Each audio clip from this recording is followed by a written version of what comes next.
Bon, je suis dans ma voiture, il pleut dehors et je vais vous raconter une histoire. Cette histoire, elle est très simple, c'est un peu la mienne.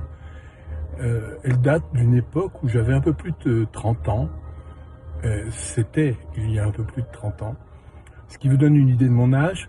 Et c'est l'époque où j'ai créé Sciences Humaines avec quelques amis. À l'époque, autour d'une idée très très simple, essayer de comprendre l'être humain, comment il fonctionne, ce qu'il a dans la tête, dans quelle société il vit, quelle est son histoire, ses origines. Voilà. Et pour cela, j'ai rien trouvé de mieux que l'idée de créer un magazine en sciences humaines qui fait le bilan des recherches, des théories, des travaux, avec quelques principes fondateurs, la clarté, la diversité et l'esprit critique.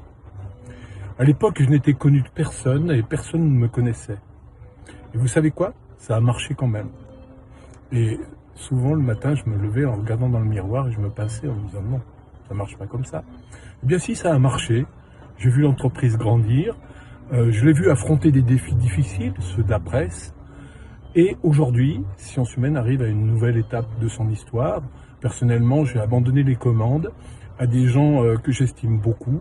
Et grâce à vous, il y aura une nouvelle histoire, une nouvelle période qui s'ouvre pour Sciences Humaines.